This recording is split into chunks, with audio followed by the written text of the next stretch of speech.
একদিন আমার নবীর দরবারে ফেরেশতাদের সর্দার জিব্রাইল আসছে।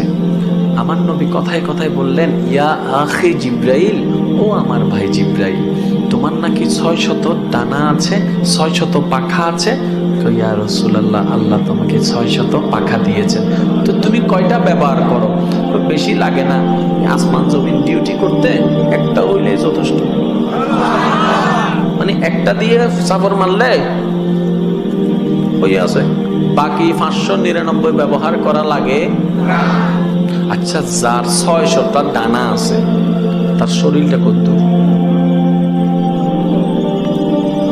একটু বুঝার চেষ্টা করে না। যার আর ডানা কি ওয়াসরে ফাঁকির ডানা না, জিব্রাইল যেমন তার ডানাও। আমার নবী বললেন, জিব্রাইল মনোযোগ, নবী কথা বলছেন নূরের ফেরেশতা সর্দার জিব্রাইলের সাথে। কাদের নবী? আমাদের নবী। তো একটু বাপ নিয়ে বলেন না ভাই, কাদের নবী? জিব্রাইলের সাথে কথা বলছে। তা আমার নবী বললেন, ভাই জিব্রাইল, আচ্ছা তোমার দেহটা একটু কত বড়, আমার একটু দেখতে ইচ্ছে করতেছে, একটু দেখাও।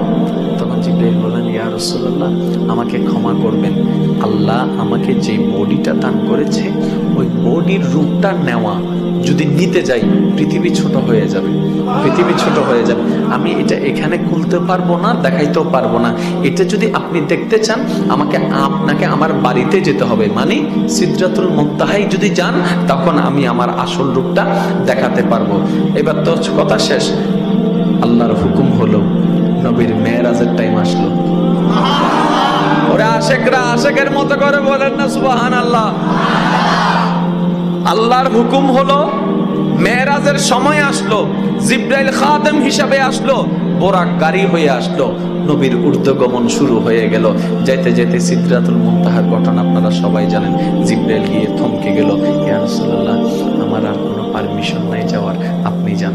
আমার নবী বললেন, জিব্রাইল, আমি একটা কথা বলছিলাম যে তুমি বলছিলে যে তোমার বাড়িতে আসলে দেখাবা, একটু দেখাও তো তোমার শরীরটা। বলার সাথে সাথে আসল রূপে চলে আসলো, আসল রূপে চলে আসলো, আসল রূপে চলে। আর একটু জোরে বলেন না রে ভাই। আসল রূপে চলে আসলো।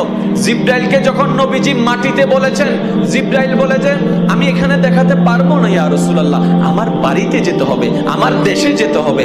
এবার জিব্রাইল বলে, ইয়া রাসূলুল্লাহ, আমি যেরকম ডুপ্লিকেট সুরত নিয়ে গেছি, আপনিও তো আপনার আসল রূপটা একটু দেখান না, আপনার আসল রূপটা। জিব্রাইল বলতেছে এখন আমাদের নবীকে, ইয়া রাসূলুল্লাহ, আপনি এবার আপনার আসল রূপটা দেখান।